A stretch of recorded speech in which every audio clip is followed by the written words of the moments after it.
Alright guys, those are 2.0. My neighbors were kind enough to let me use their garage. Just kind of rebuilt my structure in here the same way it was. Got my fan going because it is hot today. Phew. So just knock these sleeves out of there. If you were going to reuse these sleeves, don't do it the way I just did with that metal bar. See the end of these, it's on that edge. That's kind of hard to tell. Take my word for it, they're all jacked up. That's alright though, I'm replacing them anyhow. So they just knock right out the top. The engine block's upside down here that you're looking at, and just drive them right out. And then they have O-rings that seal on there. So this part, you know, they call this a wet sleeve engine, and that's because this part is in the water jacket. There's coolant, you know, antifreeze and water flowing all around this, and then of course the pistons in here, and everything else. You know, that O-ring is what keeps the water out of the oil. So everything else is in oil. So kind of cool. Point the camera down in here and kind of show you that water gallery. It's kind of neat. Crap. It's a little bit dirty in there, but it looks pretty clean overall. So it could be a lot worse. Let me show you. So this is where them sleeves just came out of. So you can see this whole area in here. This is all water passage. Kind of cool. All 4 cylinders in there. Yeah, the sleeve just comes out. O-ring seals on this surface right in here. You know, right in here. And so yeah, they come right out. So now we're kind of to the point we need to start cleaning everything up. As you can see down here by my lifters, we got all kinds of crap. When my original tent blew over, they ended up blowing all kinds of hay and dirt and grass and all kinds of crap in here. I also still need to knock out these camshaft bearings. I haven't done any of them yet, so I'll have to knock all those out. They're all getting replaced. I have to get that plug out, but I need to get that done, and then my next thing to do after that will be on the head. I still got to get the valves out to inspect them, make sure they're all cool. But the valve spring compressor tool that I thought was going to work isn't going to work. So, yeah. Anyway, this is going to be mostly just some montage of me getting everything cleaned up here, starting to anyway. So, I'm going to get that set back up and we'll get going on that. And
the end of that last video, I knocked out a couple of these camshaft bearings. You see, I scratched them up a little bit getting them out of there, but you can see the pitting on them. It's camshaft bearings. That's why we're replacing them. I was able to get these front three just with a rod. These last ones, I can't reach. So what I've got is a slide hammer and a little tool that I've made. This is the tool, just happens to be cast iron. That's what I had. We should machine it pretty tight. Should be able to slip this in here. Yeah, I think it'll go the rest of the way.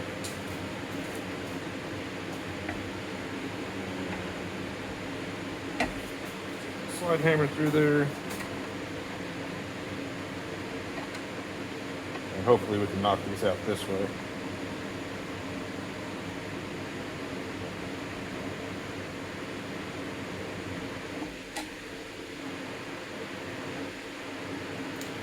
And this back one has a plug on the outside of it over here. I'll have to knock that out first. I did forget to buy a new one, but hopefully I don't need it. So that's pretty easy. Oh, yeah, there we go. Now let's see how this goes. Wow. That's way better. If I'd known how good that was going to work, I wouldn't even bother with the other ones. Okay.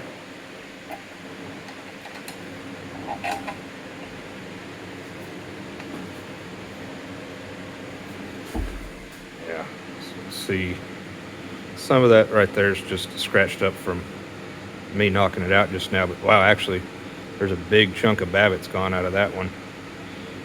And that is towards the back of the engine where I had the main bearing spin. So, not in great shape. Yeah, I didn't realize how bad that one was. See that big chunk of Babbitt missing out of there.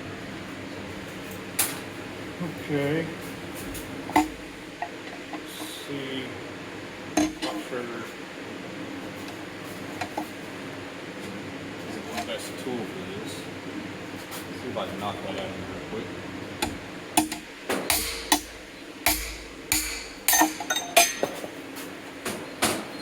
Came right out.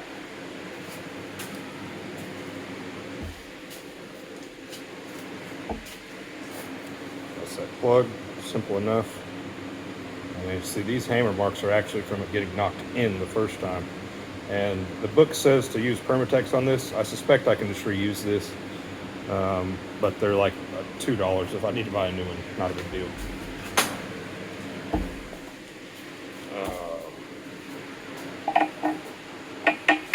on, I didn't think about that. The clearance right there, my tool doesn't quite fit, so I'm gonna have to well,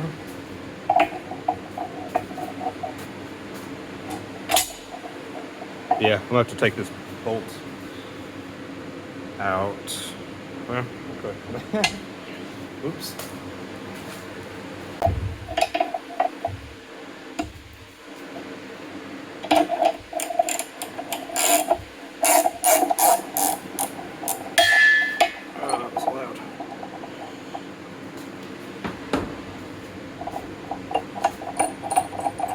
So now here's the problem. I don't think I'm going to be able to get this bolt out.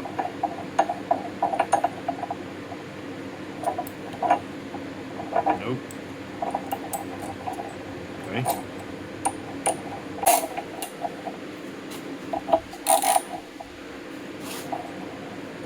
There we go, that might work.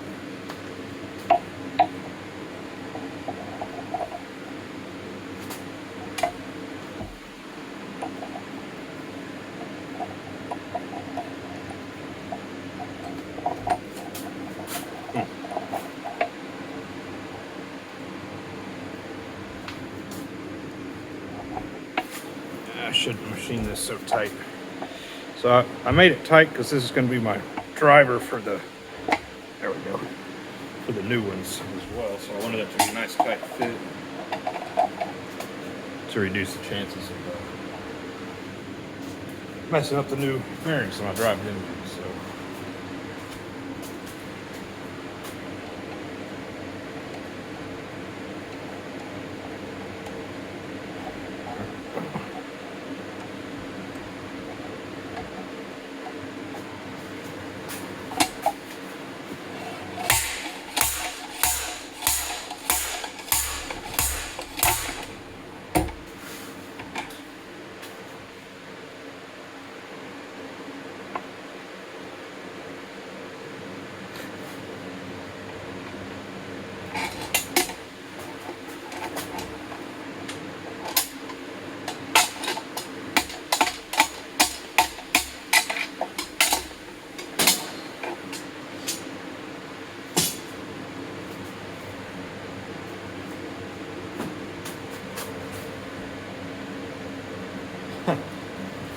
I drove that all the way into the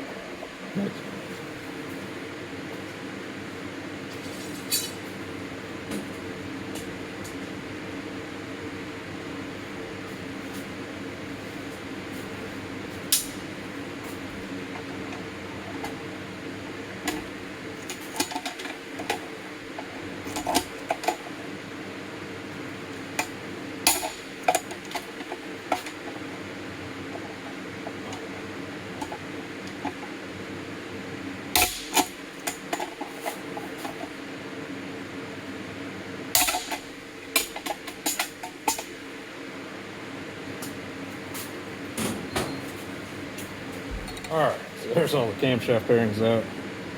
Once again, I just screwed that up pretty bad.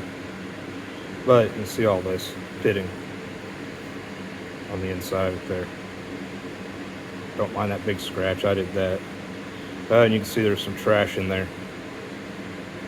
So that makes sense where that's at. You know, these are the oil holes where the oil comes into the bearing. Right around them, you can see where it was getting trash in there, getting drugged around. So, all right, cool. Most of my gasket scraping done at this point. In fact, pretty much all of it. There's a little bit left on the back side of the motor here that I just can't get to because of the engine mount, so I'll have to get it off of there. I'll finish that up later. I got the front done, and everything on this table over here is all done. You'll notice, big box, that's all my new parts. Oil pan also got pretty well cleaned up. Gasket pretty much scraped. I'm gonna get a wire wheel and clean that up a little bit better later. But got all my parts. Let me set this camera up, we'll pull them out and I'll show you everything that we got to go back in. Alright. So, first things first, we got rod bearings.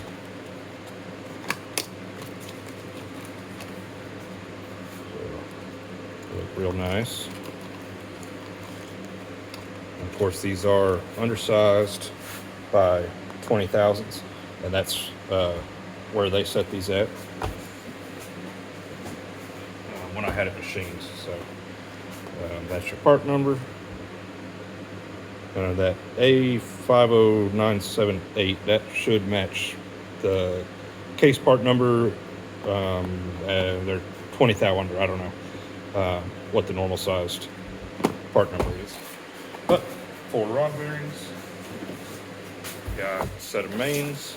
These, they ground these 10 thou under, as you can see. So the main bearing set. There's all of them. Thrust bearing. The rest of them look really good.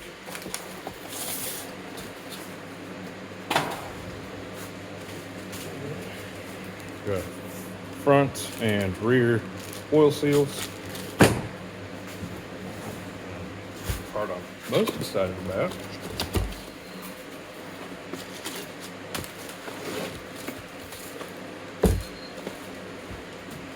So this new sleeves, but they come with new pistons. So I will have to move my rods over, but they got new wrist pins and everything in there. And then just the O-rings go on the bottom to seal it, seal the oil from the water. So 4 of them. They look really good. I should be able to push this down.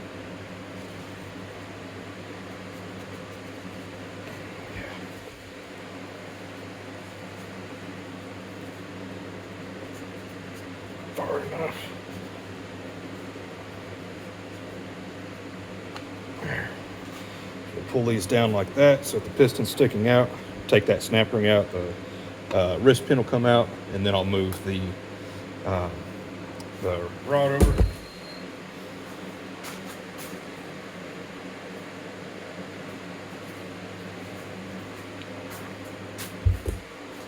So there's that old rod. There's that old bearing. So you can see what that looks like. Like that maybe compared to one of these new ones. You know, so you're not supposed to be able to see any of that copper, but obviously you can because they got screwed up. But anyway, we'll get the rods out of here, get them moved over, and then we got brand new pistons all the way around.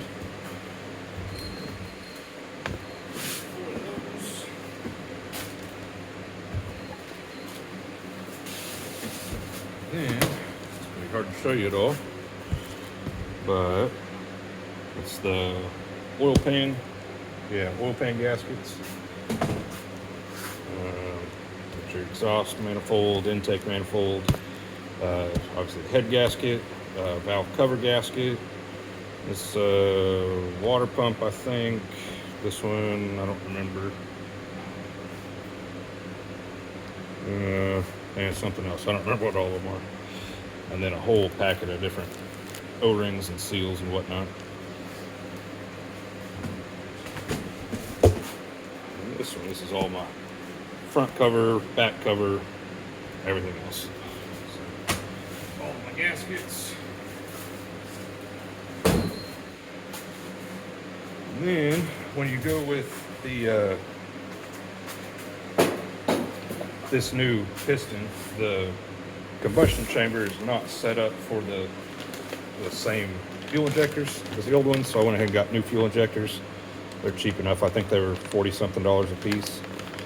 So I got 4 new fuel injectors.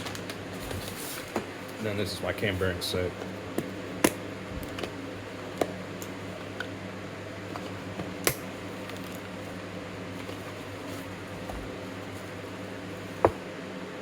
Yeah, nice new clean cam bearings, camshaft bearings. So cool. Anyway, that's all new parts.